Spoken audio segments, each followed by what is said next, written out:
प्यारे दोस्तों नमस्कार, मैं रिपोर्टर राहुल आंधी आपके साथ हम लोग मौजूद हैं रमाकांत द्विवेदी जी की 11वीं पुण्यतिथि के अवसर पर। तमाम सारे नेता हैं, सामाजिक कार्यकर्ता हैं जो समाज में लगातार एक्टिव हैं, वह लोग आ रहे हैं, पुष्पांजलि कर रहे हैं, अपने अपने विचारों को व्यक्त कर रहे हैं। हम लोग इनसे यही जानने का आज प्रयास कर रहे हैं कि जिन नेता को आप श्रद्धांजलि दे रहे हैं, नमन कर रहे हैं, चरण छू रहे हैं, क्या आप उनके जीवन में तमाम जो घटनाएं रहे, जो सादगी रही, उनको भी अपने जीवन में उतारने का प्रयास जो है रहेगा या नहीं रहेगा। तो हमारे साथ जुड़े हुए हैं जिला पंचायत सदस्य हैं, इनकी पत्नी जी, और ये खुद ब्लॉक प्रमुख रहे हैं, जितेंद्र उर्फ जीतू भैया। जीतू भैया लाभ आए, नमन किए, चीज़ों को कैसे देखते हैं?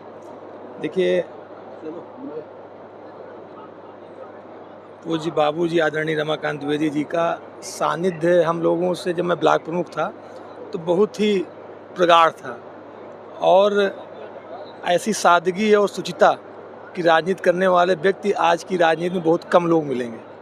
और मेरा ये मानना है कि मैं जब ब्लॉक प्रमुख था तो लगातार कार्यक्रमों में उनसे रहता था, और ऐसा प्रखर वक्ता मैंने आज तक नहीं देखा, या तो अपने पिताजी को या तो फिर उनको।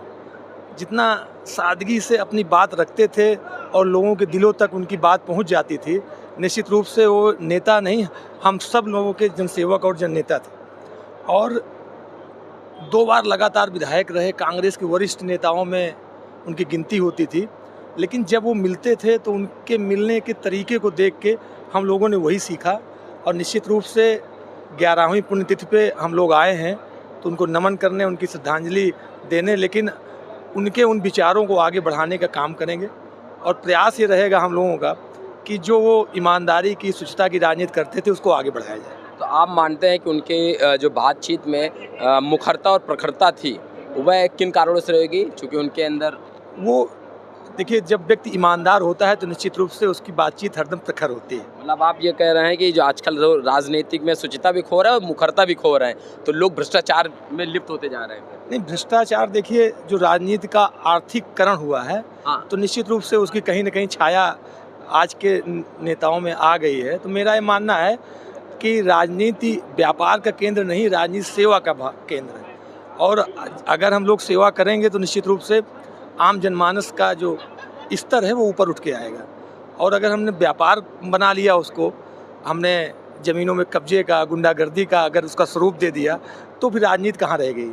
तो ऐसे लोगों से हमें निश्चित रूप से सीखने का हमें तो मिला अवसर, तो हम तो उन्हीं के मार्ग पर चल रहे हैं। और प्रयास ये रहेगा कि विधानसभा या जनपद स्तर में जो समस्याएं हैं उनको सदैव हम लोग उनसे लड़ते रहते हैं, उनका समाधान करते रहते हैं।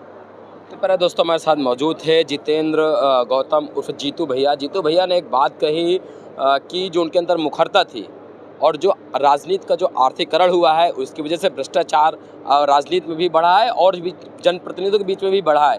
और ये चीज़ कैमरे में स्वीकार करना आज के दौर पर बड़ी बात है, क्योंकि लोग ईमानदारी का पोशाक ओढ़कर ही बेईमानी का काम करने पर भरोसा रखते हैं। वीडियो जर्नलिस्ट अभिषेक शुक्ला के साथ मैं राहुल, आंधी एक्सप्रेस। धन्यवाद।